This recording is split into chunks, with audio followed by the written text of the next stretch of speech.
Thanks for joining us tonight. I'm Julie Nelson. Tonight, nearly 1,000 pounds of meth is off the streets, and so are the two suspected dealers St. Paul police officers just arrested. 2 men, 2 vehicles, one Monday morning in Minneapolis, and 889 pounds of crystal methamphetamine hidden inside garbage bags, not buried underground, not locked in a vault, not smuggled across an ocean in shipping containers. Garbage bags, sitting in the back of a Jeep Wrangler, parked on a residential street in broad daylight. The street value of what was inside those bags, $43.5 million. The previous record for the largest drug seizure in the entire history of Minnesota, 171 pounds. This operation produced more than 5 times that number in a single arrest, on a single morning. This is the story of how federal agents dismantled what prosecutors are calling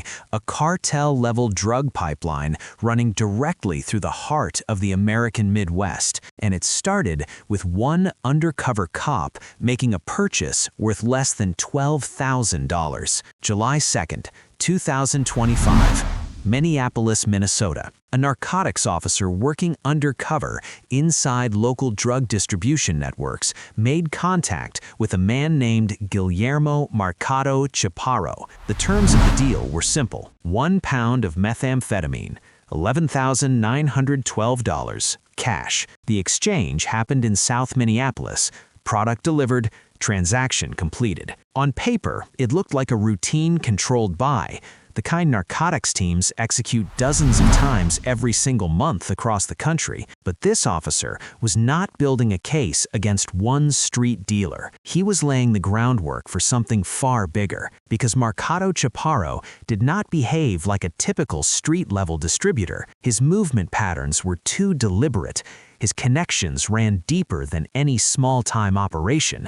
His supply showed no signs of running thin. After the buy was complete, investigators made a move that would change the entire trajectory of the case. They obtained a court authorization to attach a GPS tracking device to Marcato Chaparo's vehicle, a Toyota Tacoma pickup truck. Common, unremarkable, the exact kind of vehicle you would choose if your job was moving product through city streets without anyone noticing. The tracker went live, and over the next 5 days, it told a story that no one on the surveillance team was prepared for. Hit like if you think the public deserves to know exactly what that tracker revealed. Between July 2nd and July 7th, surveillance units monitored Marcato Chaparo's movements through Minneapolis. Then, something happened that senior investigators described as a once-in-a-career moment. 2 separate police officers, 2 entirely independent narcotics investigations, 0 coordination between them. Both officers were tracking the same Toyota Tacoma. The first was assigned to the Ramsey County Sheriff's Office Violent Crime Enforcement Unit, a specialized unit built specifically to target structured drug trafficking organizations operating across the metro area. The second was a DEA task force officer pursuing federal drug cases with documented interstate distribution angles. When they compared their surveillance files, the conclusion was instant. This was not a street dealer running a corner operation. This was infrastructure. This was an active supply chain with cartel-level coordination moving through Minneapolis like it had been doing it for years. Multi-agency mobilization began immediately. The Drug Administration Agency, the Federal Bureau of Investigation, Homeland Security Investigations, the Minnesota Bureau of Criminal Apprehension, the Central Minnesota Violent Offender Task Force,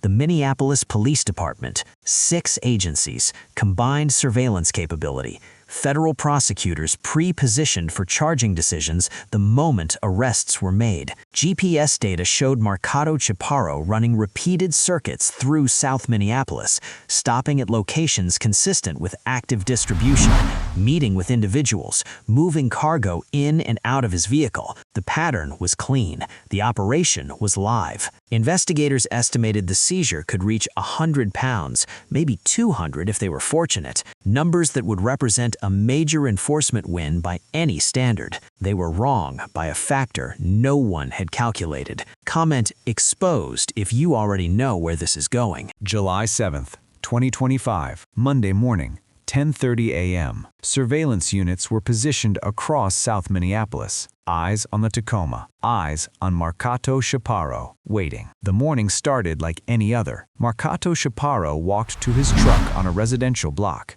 Nothing unusual, nothing that would register with a neighbor passing by. He opened the truck bed. Inside, 2 oversized garbage bags, the kind built for yard cleanup, for hauling bulk waste, for concealing things that need to remain invisible. He lifted them out one at a time.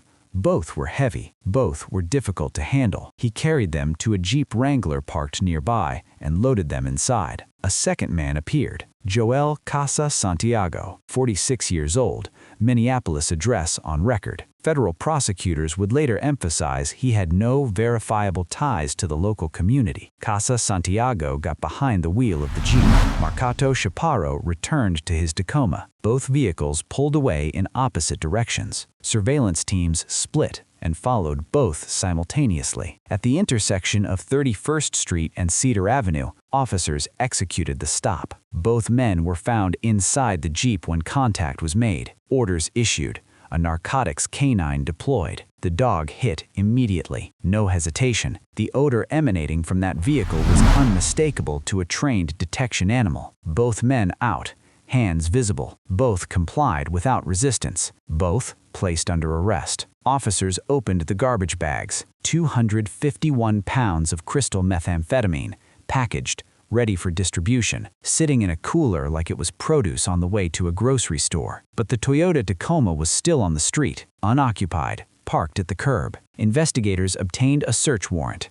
The vehicle was moved to a secure facility. When the truck bed was opened, what federal prosecutors would later describe as a cartel-scale quantity came into view. 638 pounds of methamphetamine, combined total 889 pounds. Nearly half a ton, seized on a Monday morning on a residential street in Minneapolis. For context, the entire previous state record was 171 pounds. This single operation exceeded it by more than 5 times. Also found in the Tacoma, a handwritten drug ledger, pages documenting dates, vehicles, and dollar amounts, proof of a structured operation, proof of organization, proof this was not improvised. A prescription bottle in Marcato Chaparo's name was also recovered. During a post-arrest interview, Miranda rights acknowledged, Marcato Chaparo admitted his involvement in drug trafficking. On record, recorded, unambiguous. Type justice if federal agents deserved every resource they were given for this operation. Joel Kasa Santiago, 46. No real local ties. Guilmo Marcato Chaparo, 44. Chicago, Illinois, a city that operates as a primary distribution node for Mexican cartel supply chains, feeding product into every state in the Midwest. Federal charging documents revealed something that extended far beyond 2 individuals with narcotics in a vehicle. Both defendants were linked to larger drug trafficking organizations based in Mexico. Marcato Chaparo's federal indictment included a charge rarely seen in Minnesota drug prosecutions: illegal re-entry by a removed alien. He had previously been deported from the United States. He came back, not through legal channels, not for any purpose other than running product. That charge alone carries 2 to 10 years in federal prison, entirely separate from the drug conspiracy counts, separate from the mandatory minimum 10 years for the methamphetamine seized. And these 2 men were not operating in a vacuum. Investigators knew this because Minnesota had seen this pattern before. In December 2024, just months earlier, Clinton James Ward was sentenced to 23 years in federal prison. Federal prosecutors described Ward as the architect behind the most expansive drug trafficking network in Minnesota's documented history. His network imported Jalisco, Mexico narcotics. His network had confirmed ties to both the Sinaloa cartel and the cartel Jalisco Nueva Generación, 2 of the most powerful criminal organizations on earth. Ward's network moved 4,600 pounds of methamphetamine, 4 kilograms of cocaine,